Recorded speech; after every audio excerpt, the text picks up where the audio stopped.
And today we have a wonderful guest coming in to say hello.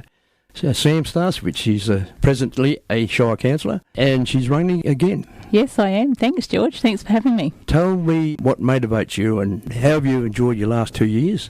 Yeah, it's been an eye-opener the last 2 years. I've really enjoyed it. Just being out in Salmon Gums, you don't really get heard very often. So jumping on as a rural ward councillor, just bringing to the forefront roads, all that sort of stuff that we always, rubbish. that we complain about. But just being part of the team, and it's been an awesome experience, and it's been great to have a hand in some decisions.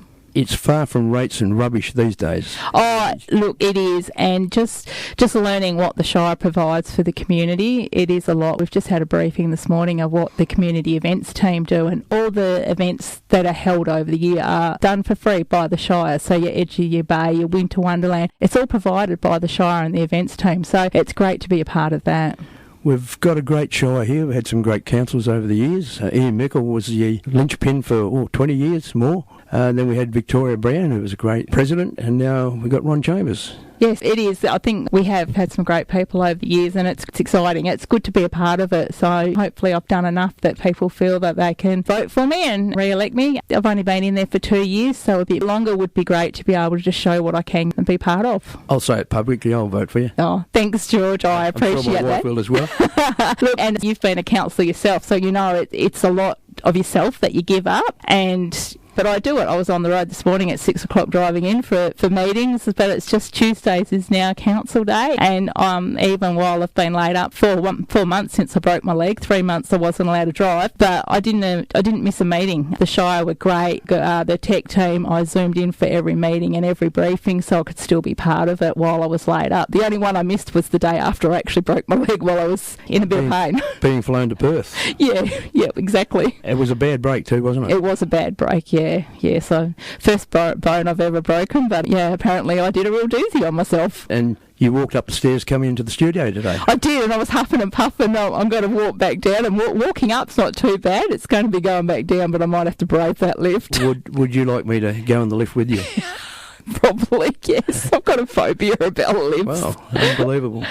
Tell us a little bit about yourself. You arrived in Salmon Gums when? I arrived in Salmon Gums in 1990. My friend, her parents owned the Roadhouse at the time. Her and I did business college together, and I arrived and I met Darren, and within 6 months I'd moved to the Gums and been a part of it ever since. It's an absolutely amazing town. We're resilient, we're strong, we get things done, and I'm a wife, and I've raised 3 boys, and now I've got 4 beautiful grandchildren and love where I live. And you come out of the city, no doubt? No, I was born and raised on a dairy farm south of Perth. Right. Yeah, always had that country blood in me and trained to be working in an office, but yeah, it wasn't for me. You become a farmer, and a good farmer, and you're also very famous for collection of hay for battling farmers over east. Yeah, so Farmers Across Borders, it's a great grassroots charity. We are a registered charity. We've been going for 12 years,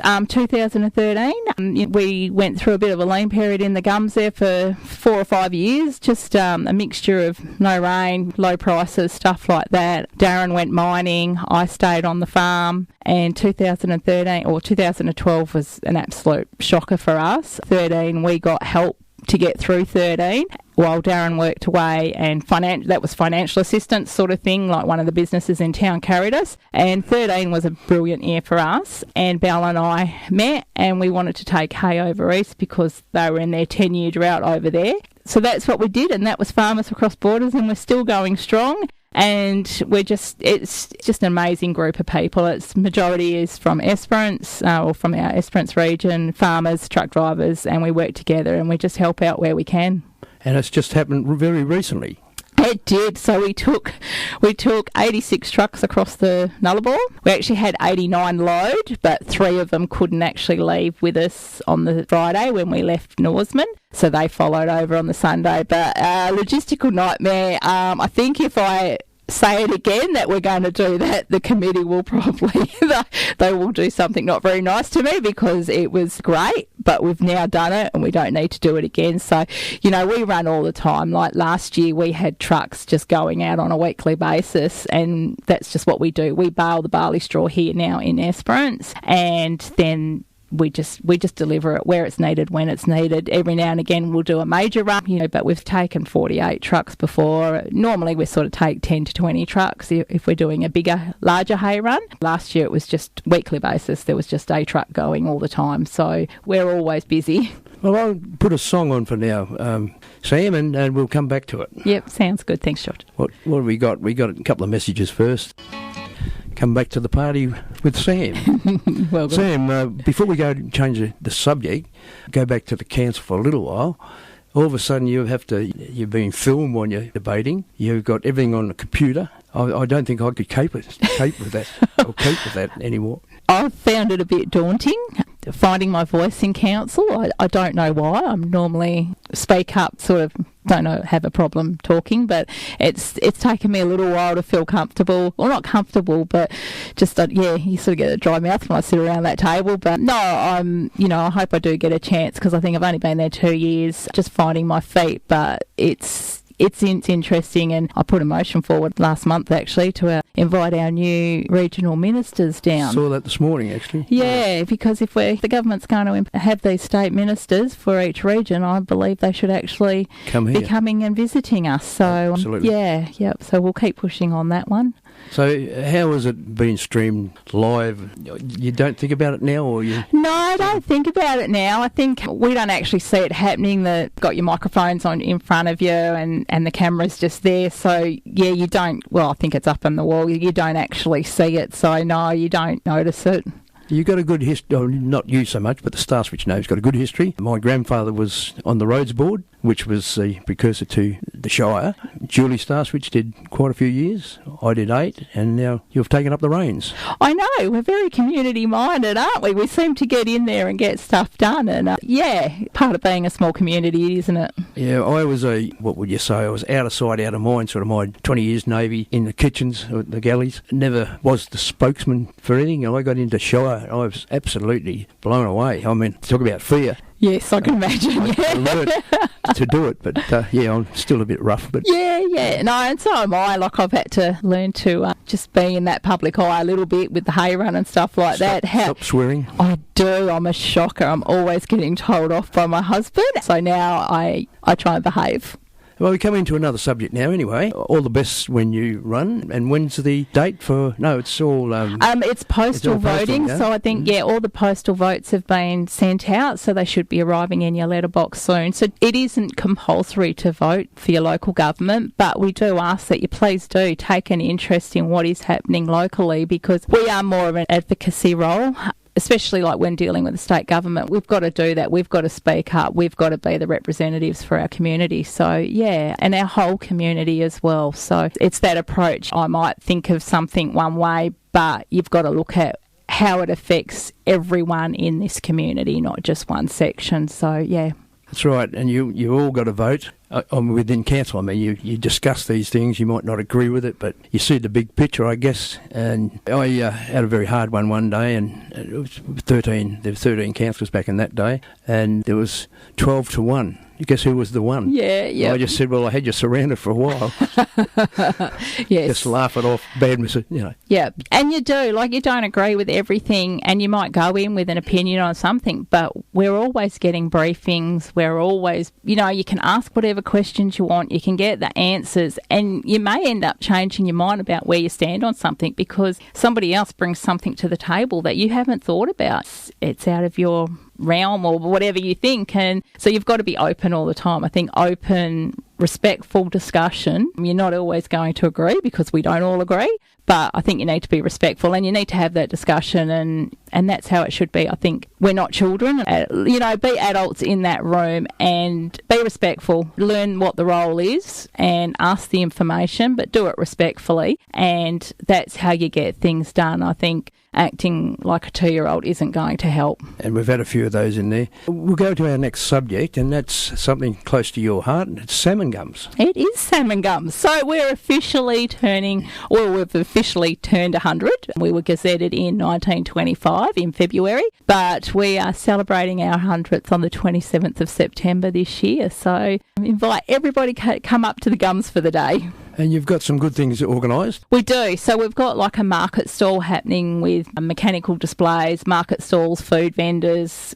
So that'll happen during the day from 10 till 4, and then in the evening we're having an evening meal at the community centre. And you got something planned for Peak Charles as well, if I remember. Yeah, so that's not an official event, but it's just if anybody wants to go out there and have a picnic at Peak Charles, because it was a thing that used to happen a long time ago. They would travel out as a community and go places for picnics, so it's just something different that we sort of thought we'd throw in the mix, but not an actual official event sort of thing, but just something that we're going to do as well. So it's a Sunday, is it? That's the Sunday, yes. Yep. Is the camp the Sunday or the... The main day is the Saturday. Right. Yep, the Saturday is the 27th is the markets and stalls and machinery displays, and beautiful little roseboard building has been done up by the Shire. So that's going to hold a quilting display and the weavers and the CWA, and there's just going to be, hopefully some of the streets will be closed off and we'll have everything spread out around the town. Some of the streets, is there only one? No. So Rogers, Man and Moore Street will be closed out front of Nutrient and along out front of the pub and along the railway line there, and that's where we'll have all the stalls and everything set up. And games, we've got gumboot throwing competition, hay bale rolling competition, decorated bikes for the kids, because back 100 years ago or 50 years ago, decorated bikes was a big thing. So bringing that bit of history into our competitions, a crop competition and a cooking competition hosted by the CWA. Oh, beautiful, beautiful. It sounds like a good day, so keep that date in your mind. Saturday the 27th of September. It's not far away. No. And you'll see the beautiful Sam there. Thank you.